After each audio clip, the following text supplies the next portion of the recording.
Good afternoon, everyone. Welcome to Empowering Middle Managers, the Keystone of Cultural Transformation. My name is Yael Freeman, and I serve as TIVC's Chief Strategy Officer. I will be moderating today's panel, and I am delighted to have you all here today. In today's fast-paced and ever-evolving business environment, the role of middle managers has never been more critical. They are the bridge between strategy and execution, the crucial link that ensures that alignment between leadership's vision and operational realities of the organization.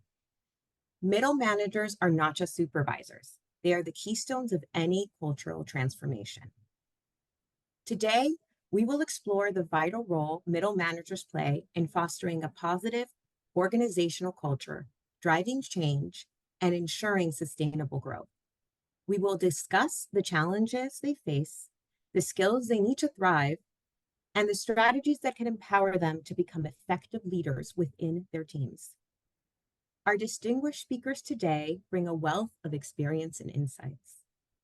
Beth Nastajowski leads TIVC's training and development team, developing leadership training programs that create durable skills for participants and long-lasting cultural change for organizations. Throughout her career, Beth has implemented innovative strategies to engage participants in active sticky skill development. She has created the learning ecosystem approach for TIVC's training department, developing training programs with a full suite of training and training supports for participants, resulting in long-term skill development and learning transfer. Beth's perspective on training is informed by her years of experience working with thousands of adult learners in higher education. She is dedicated to integrating universal design, accessibility, and DEI into her curriculum development. Welcome, Beth. Next, we have Dr. Sarah Prince. She is a curriculum developer and instructional designer at TIVC, specializing in soft skills training and adult education. Integrating adult learning principles with innovative and tailored curricula, Sarah works not only to create inroads to effective knowledge acquisition, but also ensures practical and sustainable application of that knowledge. With over 15 years of experience in training and instruction, Sarah has developed, implemented, and taught inclusive and accessible curriculum to thousands of adult learners across a myriad of topics and in a variety of contexts. Welcome, Sarah. Also joining us is Tahisha Timmons.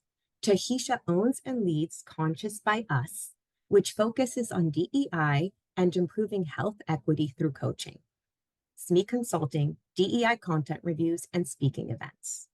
Tahisha is passionate about diversity, equity, and inclusion, especially when framed in the context of authenticity and health. She has nearly 20 years of experience working with organizations and individuals developing and presenting inclusive content. Tahisha follows a transformational coaching method and training as received from the Coach Diversity Institute. She focuses on creating psychological safety and integrates concepts of belonging and engagement in her coaching practice. Welcome, Tahisha. Finally, we are joined by Liz May. Liz is TIVC's organizational culture research specialist. She brings with her extensive academic and field experience in cultural surveys, both domestic and overseas, and direct experience in localizing surveys for non-English speakers. She is certified in change management, resilience building leadership, conflict resolution building, and building successful teams. Her prior work includes working as a senior researcher and coordinator for the Berman Institute of Bioethics at Johns Hopkins University. Welcome, Liz. And welcome to all who are joining us here today. We look forward to an inspiring and engaging webinar and encourage you to ask questions. We just request that you please use the Q&A function as we will be addressing questions at the end of the webinar. Let's make the most of our time together and deep dive into this important and relevant topic. Let's get started. Sarah, why don't you kick us off? What role do middle managers play in developing and changing the culture in an organization? Thanks, Yale. So, as someone who has served as a middle manager for a number of years, and also someone who's created curriculum for middle managers, I'm thrilled that we're finally kind of addressing this. And I'm excited that so many of you decided to attend and provide your feedback. So, in terms of developing and changing culture in an organization, I would say middle managers are nothing short of what we use in the title of the session. They are keystone players, right? They are crucial. In fact, I think middle managers really serve as barometers of healthy organizations. So if you think about a healthy organization, you will see middle managers who are empowered and feel like they have agency to deliver top-down communication, but they also feel empowered and have agency to deliver bottom-up advocacy. So they really are creating this cultural feedback loop between upper management or upper leadership and frontline employees. And that's really crucial when we're talking about sustaining, right? Strategic initiatives, policies, procedures, right? They feel empowered to not only sort of take in those strategic initiatives, but also work on implementing those with frontline employees. If they just have the what and they don't have the why, it's often difficult to implement. But when you arm or empower middle managers with that transparent communication, they're really able to create those, sustaining cultural changes or sustained cultural healthy culture in an organization. The other thing that does, right, when we have transparent, healthy organizations, is middle managers are able to sort of bolster or keep a healthy team morale. And that's really important, right? When we're talking about the health of an organization. If we have teams that feel included, like their voice is heard, like their opinion matters, that, leadership is listening to the struggles they face, what's working, what's not. So again, when we think about, the importance of middle managers, I really want to highlight that middle position, right? Because they have that unique access point where we're thinking about top-down transmission of ideas and also bottom-up advocacy for frontline staff. Thank you so much, Sarah. Beth, do you have anything to add? Yeah, I do. Hi everyone. I want to echo everything Sarah just said, also as a former middle manager.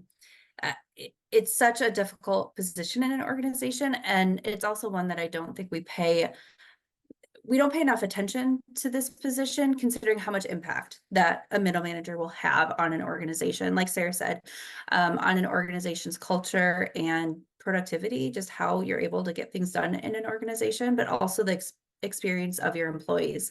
I think many studies have shown that employee experience is heavily impacted by the manager that they have directly above them.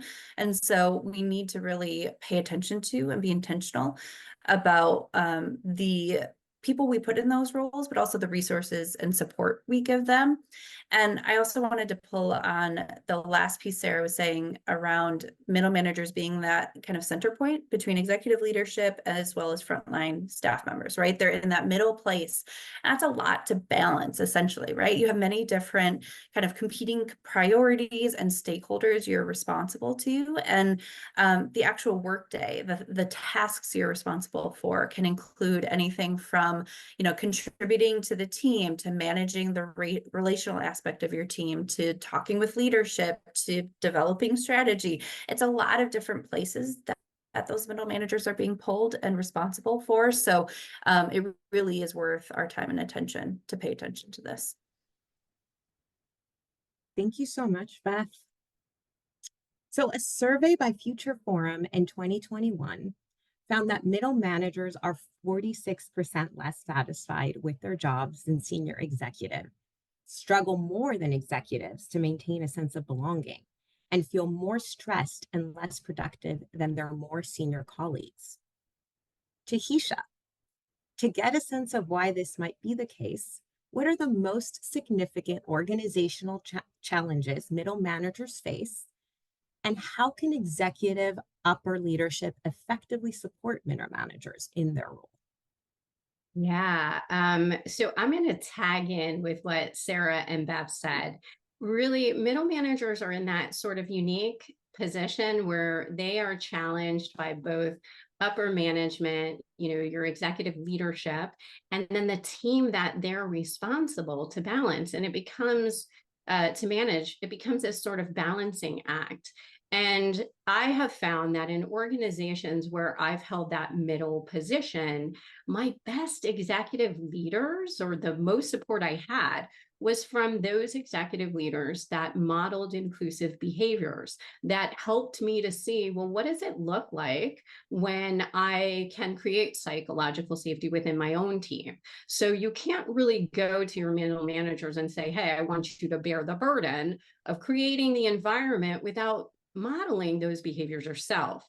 And so when we see really healthy organizations, you see executive leaders who are ready to say, hi, I'm listening to you. I am, I'm being authentic with you. I want to hear about your challenges, and I want to support you the best way that I can.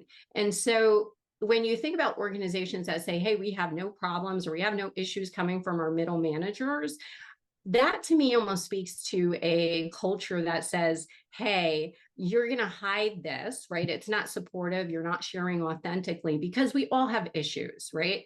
And so authentic organizations and organizations where there's psychological safety, you see that they're ready to address those issues, and they're comfortable sharing what that looks like.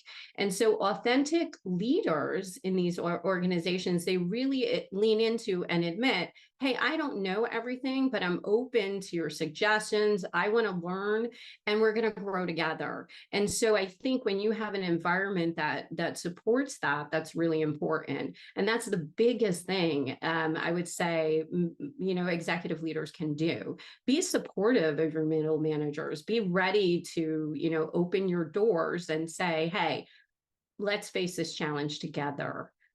So that's real support to me. Thank you, Tahisha. Great insights. I've been asked to share the stats again. So before I'm going to put those out there again. And then Sarah, I'm going to ask you for additional thoughts. So a survey by Future Forum in 2021 found that middle managers are 46% less satisfied with their jobs than senior executives, struggle more than executives to maintain a sense of belonging, and feel more stressed and less productive than their more senior colleagues. So Sarah, additional thoughts on why this might be the case and what executive upper leadership can do to support them in their role? For sure. Yes. And Tahisha, I love that you brought in psychological safety, because I think that is so important. I was going to reference, clear and transparent communication, which is really sort of goes hand in hand with that notion of psychological safety. I think I mentioned this in my previous response, but a lot of times upper leadership provides middle managers with the what. So we're moving in this new strategic direction, or we are taking on this new policy, or we're going to engage with this new procedure, but they don't give them the why. And so when you don't have the why, or you don't have the rationale for why we're moving in this direction, why we're making this decision, why we're changing our practice to accommodate X, Y, and Z, it's difficult then as a middle manager to convey and get buy-in from frontline staff. And so making sure you've got those clear, consistent channels of communication, always over communicate when in doubt, right? So that middle managers are able to clearly convey those messages to frontline staff.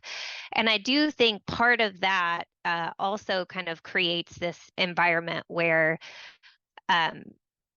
we give support and resources to middle managers to clearly communicate those ideas and to make sure they're comfortable in that role. So that's the first piece I would say. Like, again, all of that has bearing on team morale, et cetera. The other piece I would say is that a lot of times I think a big barrier we see is a lack of resources and support for middle managers. So just because, Dave, who's a data analyst, is a great data analyst, doesn't mean that Dave, the data analyst, is going to be a fantastic manager. And especially when we promote Dave with those skills, right? Without the professional development, the training, the resources he needs to understand the skill set he needs to move into a management position, we really create a situation where he doesn't have the tools and resources he needs to succeed. So I would say, leadership should start thinking about management pipelines to kind of help with that barrier. And then I wanted to touch back on what I was saying earlier about the communication piece. Make sure there's clear and consistent communication to middle managers, but also, in an ideal environment, we're allowing middle managers to participate in the decision making, because again, that's a unique, invaluable resource that upper leadership has, right? So those middle managers have their finger on the pulse of frontline staff, and they have a unique access or insight into upper leadership. So using that resource to kind of make decisions can create or generate that understanding of an authentic, psychologically safe workplace. So I realize that was all over the place, but after Tahisha's very eloquent response, but those are barriers that I see. And barriers that, right, would lead to a stressful work environment so when we talk about For sure. some of those situations that are causing the stress and lack of productivity, Sarah, those are some great insights and context as to what might be causing those issues. So in the context of rapid change and uncertainty, how can middle managers cultivate resilience within their teams to support that culture of adaptability? Liz, what are your thoughts? Yeah, thanks for the question, Yael. So I think this is a really important topic to discuss because we know that organizations that are agile tend to be more competitive. So that leads us to ask ourselves, how do we develop that adaptive or agile culture? So leaders and especially managers can support the development of agility by promoting a growth mindset within their teams. And that helps to create the foundation for learning and adaptive organization. And so some of the ways that managers can facilitate this is by, as Tahisha mentioned, modeling those critical soft skill behaviors that encourage a growth mindset. And some of the ones that come to mind are curiosity, empathy, humility, active listening. And so by demonstrating these skills and reinforcing them within their teams, teams develop trust, respect, an open communication style, and psychological safety. And all of those behaviors help to create a cohesive team and a positive climate. The outcome is innovation and resilience within teams. Innovation occurs because teams are willing to take risks to develop those creative solutions because they know that that's part of their culture within a learning environment. And they develop resilience because they know that they have a support system with that open communication and psychological safety within their teams and with management. So when managers encourage learning by empowering teams and individuals to make decisions and solve problems, and they model those behaviors like curiosity, empathy, humility, and active listening, it results in agile organizations and resilient teams who have high levels of morale, teamwork, motivation, and commitment. Fantastic. Thank you. Resilience is such a hot topic right now and such an important part with everything that's been going on, not just within organizations, but around the world, like how we react to difficult situations and how we're able to move forward. So Tahisha, expanding on this topic, how is emotional intelligence critical for middle managers, and how does that integrate into this topic? How do we develop these skills? Yeah. Thank you so much. So when we think about emotional intelligence, it's really the ability to understand and manage emotions, both my own and others' emotions, like how that's impacting me and how I'm reacting to that. And so that is a skill we really do not practice enough, right? A lot of our emotion intention and learning about emotions happens when we're in kindergarten, right? So the kindest we'll ever probably be is when we're in kindergarten, where we feel free to just run up to everyone and say hello. But we don't practice that as adults, right? So how many of us feel really comfortable showing that we have emotional intelligence at work. And what would that look like? Because these are behavioral skills, so we can improve them through practice. And so there's some things you can do. You can start to become more self-aware. You can discover how to be better at self-regulation. I remember my first job as a teenager. I worked at at one of those retail stores, and I had a manager who would yell at me when I would make mistakes. And so that would be a lack of self-regulation, right? So that's probably the worst type of manager to work with. But when we think about it, even in corporate settings, old movies will show the manager that yells. So how do we get better at EI skills? Well, you keep working on that self-regulation, social awareness, and social skills. And I wanted to lay that out there because sometimes we think that, oh, this person, they're not great at social skills, so, we're going to give them a free pass, or we're going to say like, that's not important, the social soft skills. But it truly is, because how we interact with each other really does set the tone for the team. And so middle managers need to be kind of adept at implementing these soft skills and growing in their emotional intelligence, because resilience really is dealing with emotions, right? So when we talk about resilience, that's our ability to bounce back. And what doesn't work often for those we manage as middle managers is well, I'm doing it, so you should be able to do it behaviors. So how do you convey support with your team, and how do you show that upper management can trust you if you're not aware of how you're navigating that space? And so if we want resilient teams, we, once again, as someone said a little bit earlier, we have to offer those resources. And some of those resources might be focusing on how do we grow those soft skills, either through coaching, maybe it's internal monitoring of like, what's the happy meter for the day? I know there's tons of things that are out there that do that, but that's how we can really tangibly help people to grow what we consider soft skills, but which are truly what should be considered, key skills in the workplace. Yeah, it's so interesting because it's interconnected, but really essential for success. And I really love that you highlighted resilient teams, because the idea is of that teamwork and that team being resilient. It's not, just to clarify, it's not the idea, right, of somebody being in charge of being resilient over their own trauma.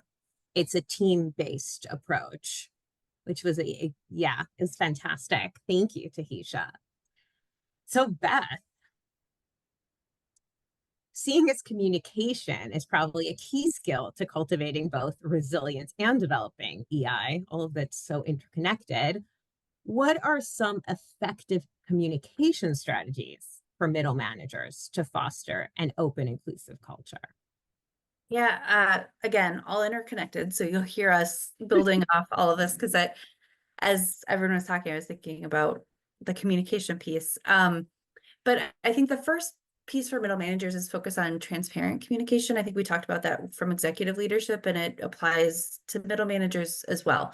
Being transparent with your team about what you know, what you don't know, where you have control, and your team can like work together to have agency, and also what's outside of your control is really important. And it's also really hard as a middle manager. You're kind of, again, you're in this middle space where you have control over some pieces, but not others. And sometimes leaders won't give you all of the information you need, but frontline employees will think you have that information. And it becomes just sort of really difficult to maintain trust and your own credibility as a middle manager if you're just don't kind of embrace that transparency. So talking with your team.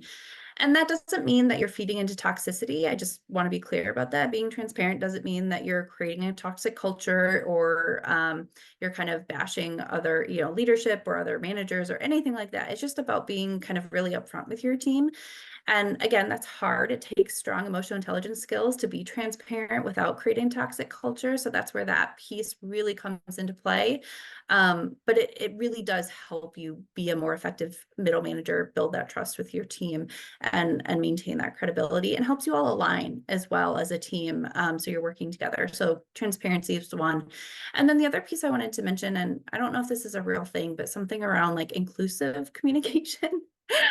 Just being inclusive in your communication style. So opening it up and not just talking at your team, but really inviting them to the table and saying, you know, for example, if a change is coming down from executive leadership, a new strategy or approach, and saying, this is, you know, what's happening, this is what I know, this is what we still need to find out, and this is where we can make some choices about how we implement this strategy, what feedback we give, that sort of thing, and inviting your team to the table and saying, this is what I'm thinking, but what are your thoughts? What does this look like for you? What can we do that's different? And having that really inclusive approach will also help you, again, build credibility, build trust, build alignment, and also just help everything work better. You know, we as leaders, we don't know everything. And so really inviting people to have a seat at the table will be really important too. Thank you. So we've all talked quite a bit about the difficulties faced and unique kind of situation that middle managers are in. And we've just talked a bit about those soft skills, right, needed for success in middle management. Beth, can you share some thoughts on what the pipeline and preparation for promotion and support might look like? Yes, and I'm going to give some broad ideas here because it's a big No, of course. and we'll talk more about some of these pieces, I think, as we continue. But the first is, and I apologize, it's fairly obvious, but first is to have a really intentional strategy around your pipeline and preparation. I think we often, we've all heard stories of Daves, right, who have been kind of promoted to middle managers without really having maybe even interest in middle management skills, an idea of where to grow into that role. And so you want to have, as an organization, a strategy for, you know, what do you want your middle managers? What skills, what strategies do they need to use? What skills should they have? What capabilities should they have? And then that will guide you to focus on how you build that pipeline and prepare them. So you need to really, you know, be intentional about that. That's the first thing, and have a strategy for filling that role. Then the other piece in terms of pipeline and preparation is thinking about really having clear, explicit, and ongoing conversations with your frontline employees. Don't assume who would be interested in middle management or who would be good at it. Don't make assumptions about that. Some people might be really good at middle management, even if they're not necessarily a rock star individual contributor, because they have maybe some of those other soft skills that are really important and helpful. Maybe their current role is more in the weeds on something, but they're a higher level thinker, and that's what you need in middle management. So really thinking about the capabilities and helping to have those conversations with employees ensures that you're not sort of thinking about what, you know, this is who a middle manager should be. And also it allows people to say, no, it's really not something I'm interested in, because you don't want a middle manager who doesn't want to be a middle manager. It can have a really bad impact on the team. So please avoid that if possible too. And then I also wanted to just mention sort of more informal ways that you can help people grow those skills. So having stretch assignments for team members where they can try out those leadership skills and start developing those soft skills are really helpful. But I also encourage managers to provide mentoring to their team members, or even set up mentoring relationships across the organization, so they can see how other managers work, and it's not just your management style that they kind of can see as the example. So those are some strategies I think are useful.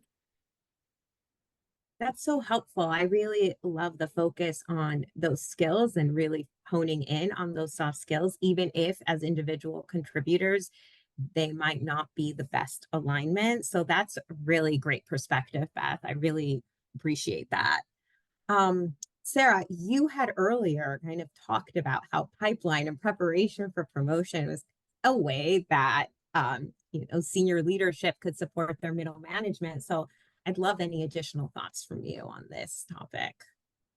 Yeah, I think Beth hit the nail on the head with a lot of what she said. I mean, in looking at my notes, I was like, talent identification, succession planning, those are all pieces that are really important and being intentional about that. So, not just assuming that things will fall into place, but kind of preparing and thinking through. So, when there is a shift in middle management or even in upper leadership, right, we're thinking about, okay, how can we make that as smooth and seamless as possible, even if this person has a different style or a different approach. So we don't spend the first 6 months just sort of indoctrinating them into kind of what the role entails. Instead, they're prepared. The other thing I would say is for middle managers is to really think about their leadership style and how it really encourages or hinders a leadership pipeline. So if you're managing a team and you encourage that team to, think team members to think critically, to be self-directed, to kind of solve problems on their own, to take on those stretch assignments, to open up professional development opportunities for them, perhaps give them, management of particular projects if that's, something they're interested in and have an inclination to take on. That's sort of gearing them up and starting to prepare them for a leadership position. But another type of leader could say, nope, everyone needs to stay in their lane, be responsible only for their responsibilities, right? And that's really hindering that leadership potential. And so, you get to the point where, let's say that leader's ready to be promoted, or the middle manager's ready to be promoted, or to leave, or to retire. And you realize you haven't really set yourself up for someone to kind of fill that position or to be promoted into a middle management position. So again, kind of looking inward, thinking about your leadership style as a middle manager and what you're doing to professionally develop your team members to kind of create that, succession planning or that pipeline for future management. Thank you, Sarah. Some great additional thoughts. So we've talked a lot about the skills and we've talked about, the challenges. How do we train? How do we do professional development that's impactful for middle managers? How do we take those soft skills and train towards them? Beth, any insights on that? Yes, absolutely. So this is certainly my area where I am most passionate about. So I'm happy to talk more about this. And when I think about impactful training, really for anyone, but particularly middle managers and soft skill training, the first thing I want to focus on is contextualizing that training and providing training that's rooted within the context that participants are actually in. So training that includes scenarios and discussions and application that is directly relevant to the employees and their day-to-day work. So we don't want middle managers to come to us in our training and have that kind of sit outside of their context. We want to come to employees and really integrate and have the training fit within their day-to-day work so that they're not having to take strategies or skills or concepts, leadership concepts and apply it to their context. It already sort of fits in, right? So that's the first thing, is that sort of contextualized piece. And building on that too, I mentioned the application, but for training, what I found to be really impactful is incorporating direct application of those leadership skills over time. So for our training programs at TIVC, we'll incorporate action plans where participants will develop specific plans for how they'll use the strategies and skills we've talked about and anchor those in a particular goal that we can then measure and look towards. And what that does is it allows us to follow up with those employees over time and say, what successes have you had? Okay, let's build on those. And it builds that confidence and they can see what works, but also what areas haven't worked well. Where did you maybe have a misstep or something didn't quite resonate with your team? And how can we fix that so that they can also pivot and change? Because that's part of leadership too, right? Is that ability to say, okay, this isn't quite working. How can I shift it so that, this way that I communicate better resonates or is more effective for our team. So that contextualized piece is really important. And then the other piece I was going to mention is that oftentimes I think for soft skill training and leadership training, we really focus and rely so heavily on instructor-led training and coaching, which are both super important. I am a fan of both of those avenues. But they aren't also the only way that we can train and support middle managers and do soft skills training. We also can provide more point of need resources. So as Yale said in the introduction, I'm a big fan of creating what I call a learning ecosystem, where we really provide participants multiple ways to develop their skills. So they're attending workshops where they're learning strategies and skills. They may provide or have one-on-one or group coaching. We may provide more formalized individual assessments like the DISC or the EQ. Just those are a few, but we're also going to then provide them with point of need resources like knowledge bases that have FAQs, job aids, toolkits, templates, resource on-demand videos, AI chatbots that they can use as like a sounding board. And all of those things then can be accessed in between those more instructor-led or coaching sessions that help support and reinforce the training in multiple ways. So again, it's a point of need thing where, oh, this scenario came up, or I have a meeting coming up. Let me remind myself about what we talked about, or let me use this template that I have to help me, incorporate more inclusive communication, that sort of thing. So obviously I could go on, but those are two kind of high level pieces that I tend to focus on. Thank you, Beth. And I have a follow-up question for you, because this kind of tied in my head with your intro where we talked about sticky skills. Can you tell us a little bit about what you mean by sticky skills? I really just mean skills that stick around, that are skills that you can use in multiple different contexts, but that you can pivot and that can be kind of skills that you're going to be able to take with you and that will make an impact for you long term, right? Things like emotional intelligence, developing psychological safety, communication, leadership, like all of these different skills are ones that are applicable in so many different contexts within our work and across our careers. So I want to build the ability for participants to build skills that last and that have an impact, but that are also applicable across those different contexts. I hope that makes sense. Yeah. No, it does. And I love that term, sticky skills. They stick, right? And they build those sustaining behaviors. They build those softer skills. So I love the term. Thank you for sharing. Tahisha, do you have anything to add on what kind of training or professional development is impactful for middle managers? Well, Beth did such a fantastic job. I don't have too much to add, but I do want to jump in on the sticky piece, right? So I do strongly believe that impactful training are the ones that are actionable and applicable, not just in what I need in my role, but also develop me as a professional. And I do have to say some organizations can get stingy with their sticky skills because they are nervous about really blossoming and growing that person. And then they look around, and as Sarah and Beth both mentioned, there's no pipeline. So when you get really engaged in learning journeys or ecosystems, as Beth mentioned, you're creating a system that is using the data, right? We're collecting tons of data in organizations every day. This data should be driving your ecosystem and your trainings. You should be asking your staff, your employees, your middle manager, everyone, what do you need? Where do you see yourself, but with intention?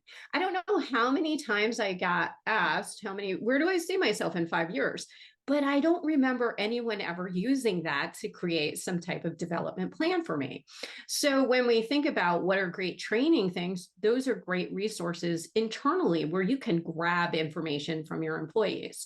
In addition to the things that Beth already talked about, I think it's really important to talk about how you disseminate information for middle managers, because that's a great training, what that looks like, how to be inclusive in our language. And we talked about that a little earlier, but I do feel like that's an important training that a lot of organizations don't talk about. And then the other piece I'll add is stress reduction training for middle managers, or everyone in your organization, is so profound. And what I mean by that is that often we ignore how we address stress and other emotional issues at work, and we offer stress training or we offer yoga something, but we don't ask them, well, how are you actualizing this? What are you doing with this on the daily?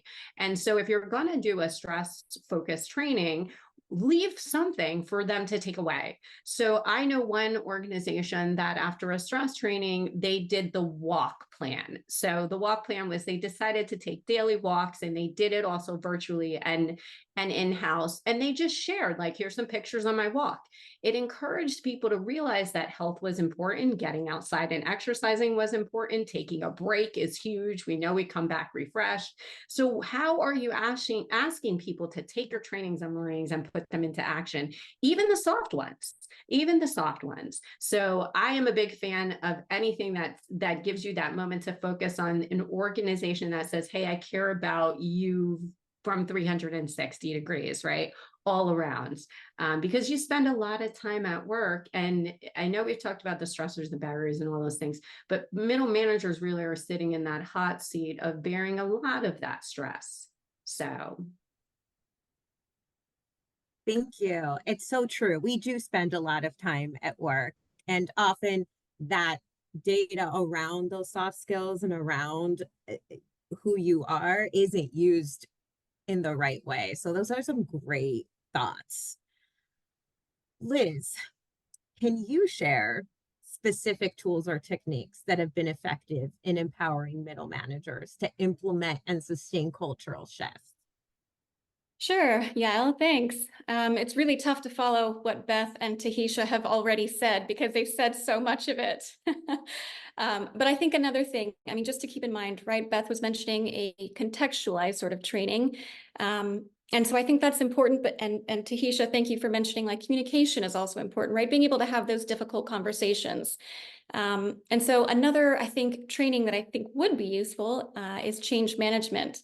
And so when we're thinking about cultural shifts, it means that people have to, get on board with change. And oftentimes we are change saturated too much, too often, every day it becomes overwhelming. And thank you, Tahisha, because that brings in the stress reduction techniques, right? That's also very important. But I think that managers can implement and sustain cultural shifts by understanding a few of the basics of change management. For example, the range of emotions that change evokes, just so that they're better equipped to lead their teams through those emotions. And part of managing change involves addressing resistance, which is another key aspect to think about when you're trying to make a change to culture. But again, I think going back to just reiterate what everyone has already said, one of the primary tools that managers have at their disposal is open. And by open, I mean two-way or multi-way, just feedback. Honest, transparent, and genuine communication. People need to understand clearly what is happening, why it's happening, because that's essential to gain buy-in for and sustainment of change. And it really only happens when there's an open flow of communication. Thank you, Liz. That's so interesting to think about because we think of change management. It's often used, oh, we're introducing a new IT tool. We're making some very technical, obvious changes. But the idea and the importance of change management in cultural change is a great topic and very relevant. So thank you for sharing that. Beth, any additional thoughts on tools and techniques? Yes, I have one that's going to zoom us out a little bit more. And I know we just have a few minutes and then we'll get to questions here. But I also just wanted to kind of broaden our perspective on tools and techniques to support middle managers. Of course, I'm focusing on training. We've talked a lot about training because that's partly the background of our folks here. But I also just wanted to encourage everyone who's here to think about other places within the organization that can support middle management, other interventions or changes to organizational structure, other kinds of supports or resources, changes to policies, changes to procedures that can really support your middle managers in embodying these skills and these capabilities that we've talked about. So maybe, we've had clients come to us at times and they'll say like, we really need help with time management. And that's like the issue that they come to us. And actually, and talking with them, the issue isn't time management. And we can provide maybe some training that helps support some pieces around time management or that get to the root cause. But maybe actually what they need is they need smaller teams, that middle managers don't have 15 people reporting into them, but they have a more manageable size. Maybe they need more accountability so that their end of year performance reviews kind of really reflect the values and the skills that you want to see in those middle managers.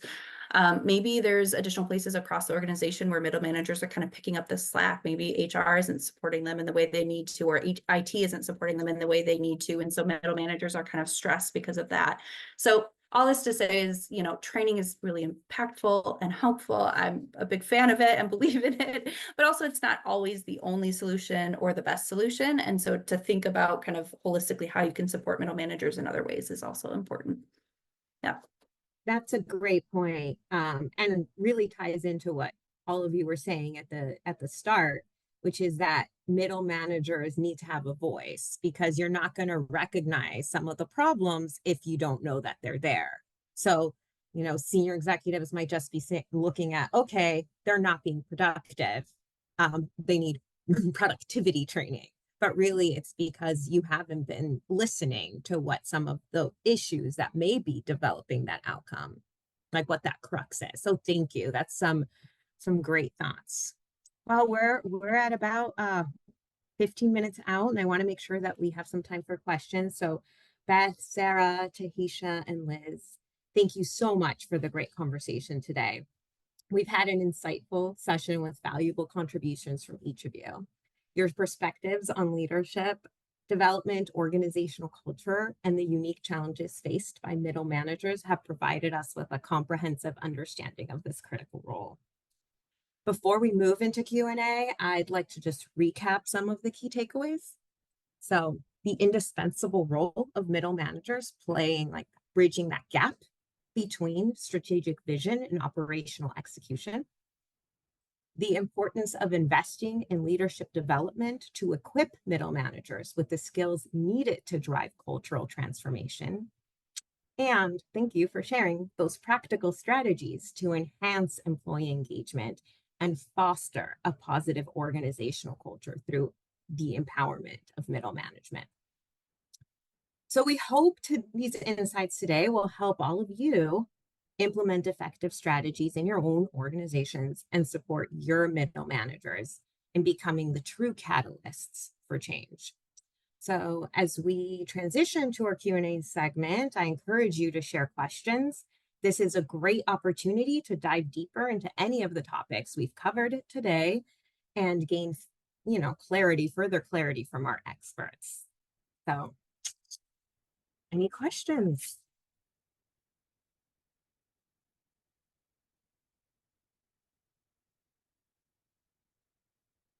Well, it sounds like you were all very clear, because I'm not getting any questions, so I'll go ahead and ask some.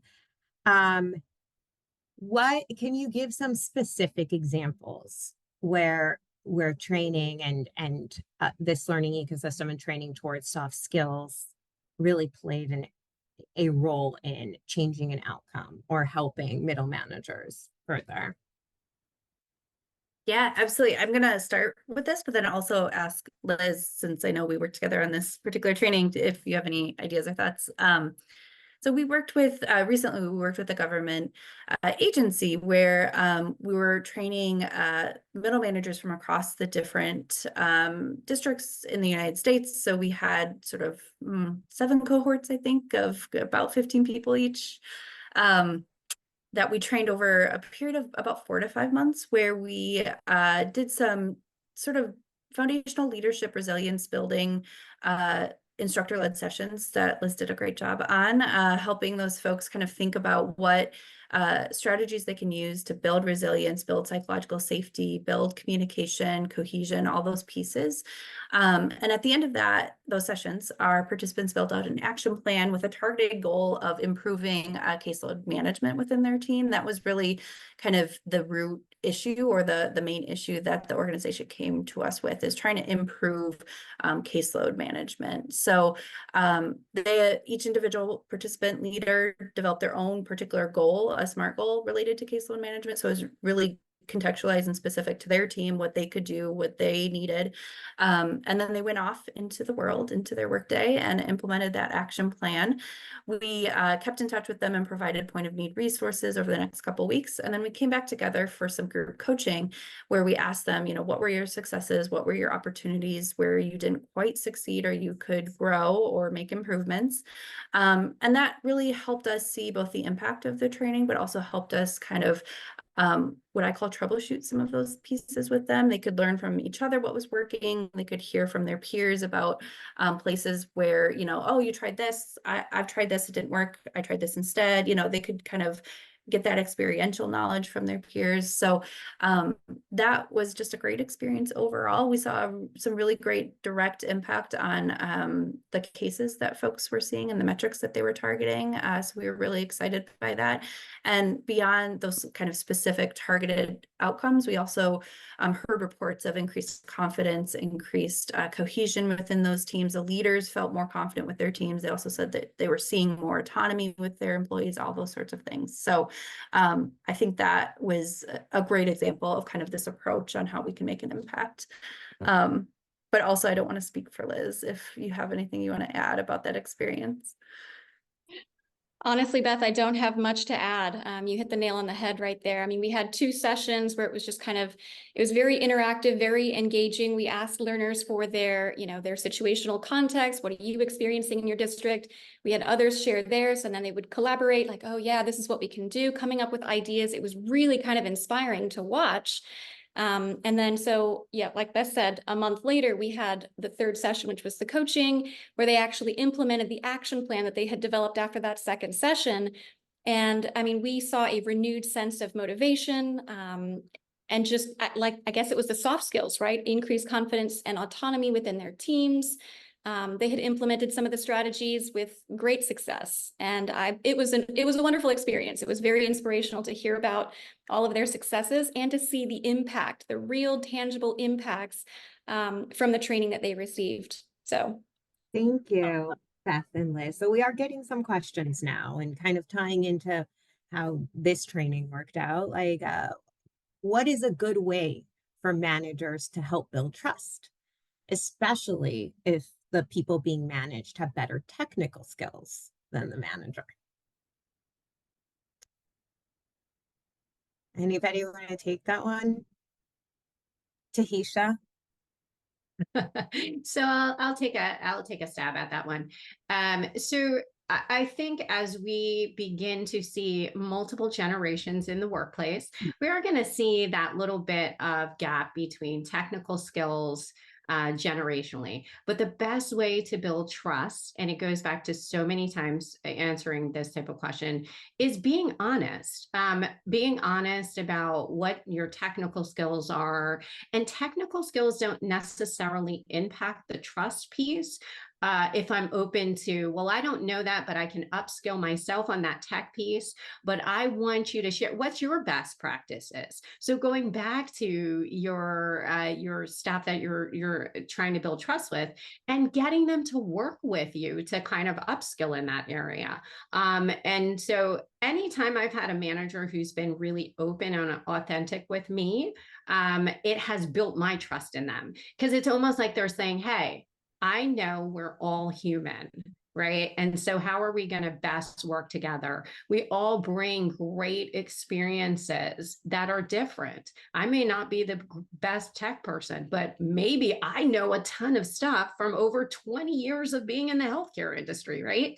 So we all have our strengths, and sharing strengths and being able to communicate on that level is a way to build trust, at least for me.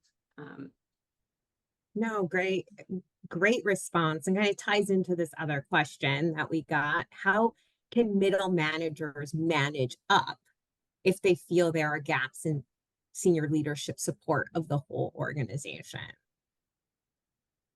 Yeah.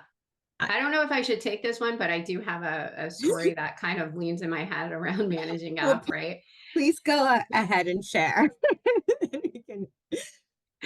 But I think sometimes when we're trying to move initiatives forward that are difficult, involve difficult conversations, And my experience with this has been when senior leadership has not been fully engaged in that piece of it. And then how do you kind of like help them to, get on board with that? And so if you're feeling that there's gaps in senior leadership skills, I think that also speaks to the authenticity of the organization. Do you feel like you can share like what those gaps are specifically? Is there a source of open dialogue and conversation that you can have at your organization? How do you communicate about those type of issues now? Because they exist in all organizations, and we should have pathways to share that. Because, I probably learned the most from a preceptorship where the preceptor said to me, I'm learning from you too. Come to the table with things that you need me to work on and things that I can help you with. And so I see that the same way as when senior leadership is partnershiped with middle managers to grow. What does it look like when you do their check-ins? Like, is it a growth time, or is it just downward information sharing, or is it back and forth? So that's how I see that kind of managing up type of piece to that. But I jumped in because I was so excited when you said manage up. So my colleagues have better answers. Oh, thank you, Tahisha. With like 5 minutes left, I'm going to put out one more question. Sarah, we've heard about the broken rung for women middle managers. What unique programs have you seen to help with retention of this level, particularly for women? So full disclosure, I pinged Jill and said I really wanted to answer this question. So thanks to who asked this, because I think this is such an important topic. So I think it's a McKinsey study that recently came out that said, like, for every 100 men who get promoted, 87 women get promoted. And even those numbers are even lower if you look at women of color, right? So specifically also recently, I think another study came out that suggested men are often promoted based on potential, whereas women are promoted based on competency. So things that they have already demonstrated to be competent in. So there needs to be proof before a woman gets promoted. And for men in particular, there's sort of oftentimes just promotion based on potential. And so when we think about that broken rung, Tahisha and I are actually engaged in a current sort of coaching program called Coaching with Cultural Humility that TIVC is building out. And what cultural humility does is it asks coaches in this particular case, but really cultural humility in general, ask you to self-reflect and think about those deeply ingrained biases, because this is what is happening in the workplace, right? We're playing out these deeply ingrained biases in our workplace promotion strategies.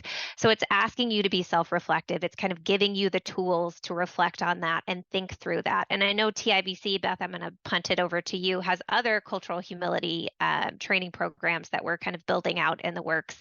But I would say the solution to this is cultural humility, this notion that you always have to be learning, self-reflecting, really digging deep to figure out where those ingrained biases live and challenging those in moving forward.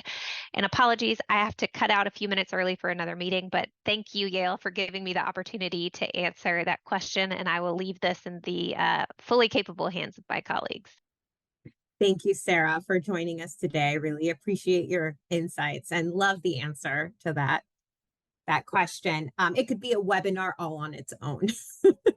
Well, I was going to say, I think Sarah's answer is so helpful, particularly thinking about those individual biases that impact who we're promoting and what that looks like. And that's obviously very important. But also this is such a difficult problem because there's also structural issues that are in play as well. And I think we have literally 2 minutes. So I'll just quickly say too, thinking about how you're promoting not based on personality or cultural fit, or like Sarah was saying, potential versus past performance, but really thinking about what are the capabilities, what do you need in that middle manager, and focusing there first rather than just focusing on the people first and whether they would fit. So really defining that role, what you're looking for in that role, can really be a helpful way to kind of structurally make things a bit more equitable, I would say. Yeah.